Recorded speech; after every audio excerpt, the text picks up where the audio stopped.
cargo got delayed out of 3.23 and people were like, this patch is useless. There's nothing here. And then engineering got delayed from 4.0 and people are like, they removed all of the features. And I'm like, dude, they removed features for sure.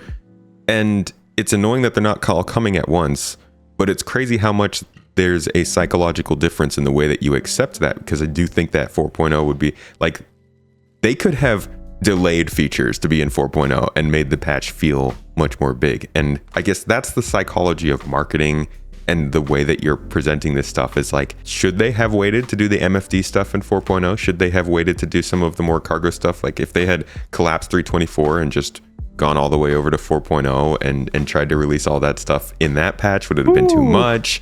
Is that too much of a waiting period for like morale to go down in the fall? There's just so many questions to ask around how features are delivered. And it's why the patch numbers themselves don't really matter. But ultimately, I do wonder how things would have looked different if 4.0 was able to be made this big, winning update with all these flashing lights and this huge hype versus now, which is like between the features getting delayed to the amount of time it's taken to the fact that Evocati can be streamed and made videos of, like, it really now feels like 4.0 is just kind of riding over the finish line for a 6 to 7 year lead up. Yeah. And nearly everybody has had the opportunity, if they wanted, to go explore at least part of Pyro.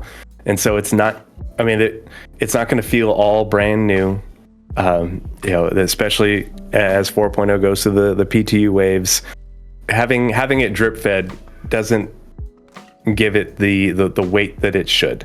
Yeah. And even if server meshing, does well, which I don't think there's any reason to expect anything remotely close to 3.18 for server meshing. And I think it's for the very reasons that CIG has explained. But even if it does, perform pretty well at launch and everything, people won't appreciate that for what it is, because we've been getting drip fed and we've tested it for months. And the sweet server meshing is in, but where's the gameplay and the content that's been locked behind it? Yeah, because that's what we've been told and expected for so long. And it's like, okay, now this is out of the way. Where is it in that regards? And as cool as the base building and crafting is, that's a thing where this is gameplay being made by gameplay teams, and you haven't finished on delivering the things that were going to bring Star Citizen up to feature parity and update it for, the current gen. So I see that there's all these teams focus on this stuff, but where is the rest of the stuff that you intended to deliver to give us the experience that you're intending to give us? And without those updates, that's what makes 4.0 a little bit more hollow for me. Is like, I've been following server meshing with a fine-tooth comb for ages. There are a few people in the community that have read and reread the unofficial roadmap and all of its citations, unofficial roadmap to server meshing and all of its citations, like I have. But even that will feel a little bit hollow to me, because it's always been about blocking. It's blocking gameplay in more systems and more locations and higher player counts. But where's the rest of the gameplay that you were already supposed to have been working on? If 4.0 is if we don't get a pretty rapid iteration on bringing up the rest of the gameplay experience up to, hooray, now we have server meshing and Pyro, it's going to feel a little bit, all right, where's the rest of the cake? I want to eat the rest of the cake too. Yeah. That I think drives a lot of how we view Star Citizen overall. If you're here as a backer and you've been following this whole project, the game's not going to be as interesting as when it comes out for somebody who hasn't been following.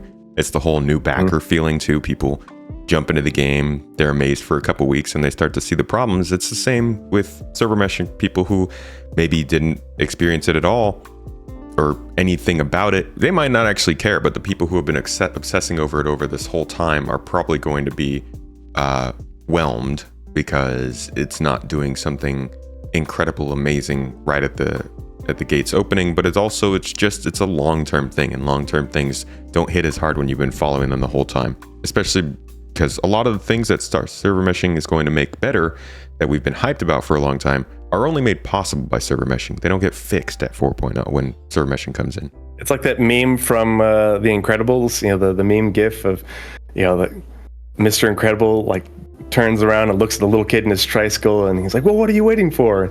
Something amazing, I guess. Yeah. And going through your jump points and visiting a new system, it's amazing, but the novelty can wear off really quickly when there's a lot of other things that are amazing to big groups of people, and those are the expectations surrounding those are not kept up. We've been getting a lot of updates on Pyro, a lot of updates on server meshing. We haven't been getting, I feel like, the updates on the gameplay.